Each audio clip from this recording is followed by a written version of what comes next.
Oke, halo teman-teman semua, selamat datang kembali di channel ini, channel Drexel HD yang sudah mungkin sekian lama vakum ya, karena tidak ada konten-konten terbaru. Palingan aku hanya mengupload beberapa tugas-tugas dan itu saja yang paling diupload ya. Kalau terakhir kita konten seperti ini mungkin sudah lama ya, kalau nggak salah itu 2023 apa ya, aku bikin konten terakhir ya.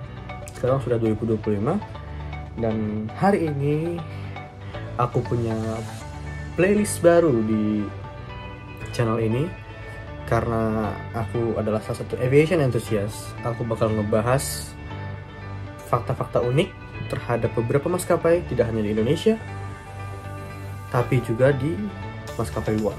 Aku berharap semua konten yang ini dapat menambah pandangan teman-teman semua terhadap maskapai-maskapai yang ada di Indonesia. Dan juga tujuan dibuatnya konten ini bukan untuk menjelekkan, bukan untuk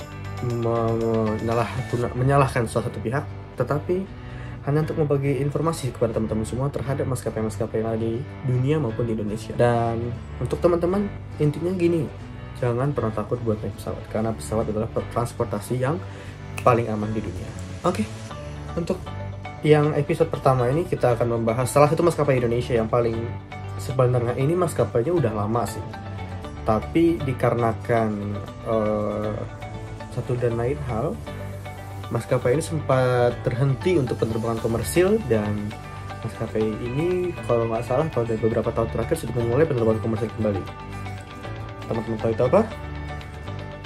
Yes, kita hari ini akan membahas tentang Pelita Air Service.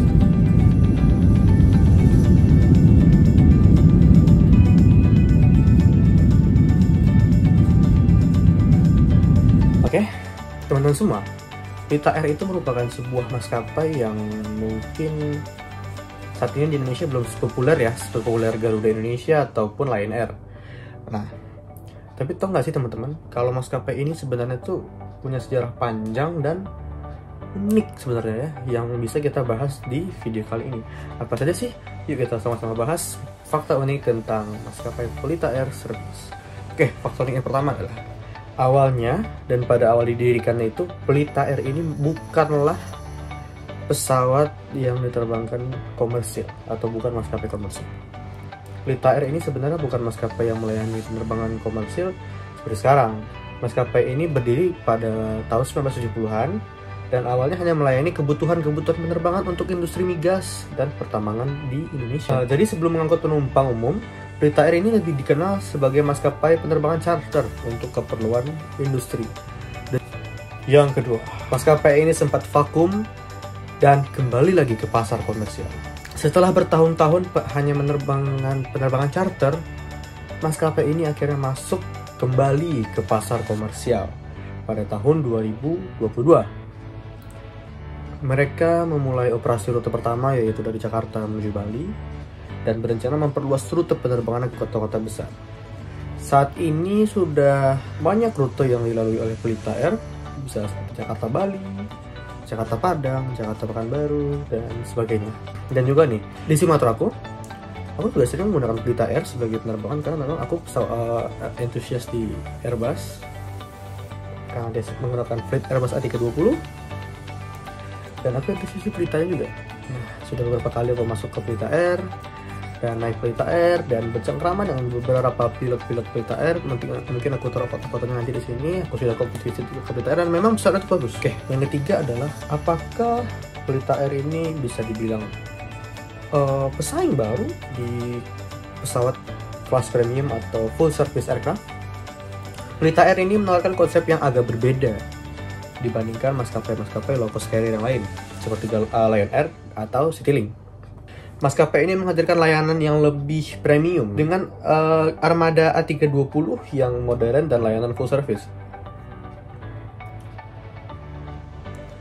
Pelita Air ini juga bisa menjadi alternatif pilihan kepada penumpang yang ingin lebih nyaman dan harganya yang masih kompetitif. Juga di Pelita Air ini kita juga mendapatkan beberapa fasilitas. Yang pertama itu makan roti, dan jadi dapat satu box kotak gitu, isinya tuh roti sama ada tisu basah dan aqua, botol minum kecil. Yang kedua ini menurut aku juga aku senang karena memang kita turun, dan kalau kita dari Jakarta atau kita ke Jakarta, kita akan berhenti atau naik dari Terminal 3, yang dimana itu terminal yang memang modern sekali. Yang keempat, Pelita Air ini merupakan anak perusahaan dari PT Pertamina. Seperti yang aku bilang di awal tadi, ini adalah alasan kenapa Pelita Air itu pada awal masa berdirinya sebagai penerbangan charter untuk industri migas, karena memang Pelita Air berada di bawah naungan PT Pertamina. Dengan kembalinya ke dunia penerbangan komersial, Pelita Air kini mulai menambah rute dan armadanya. Beberapa kota besar seperti Surabaya, Medan, Padang sudah masuk dalam daftar ekspansi mereka. Jika strategi mereka berjalan lancar, bukan tidak mungkin lagi Pelita Air bisa menjadi pemain terbesar di industri penerbangan Indonesia. Oke, jadi itulah beberapa fakta unik tentang Pelita Air dari maskapai khusus pertambangan dan hingga kini menjadi pesaing baru di penerbangan komersial Indonesia. Gimana menurut kamu? Apakah Pelita Air akan bersaing dengan maskapai lain?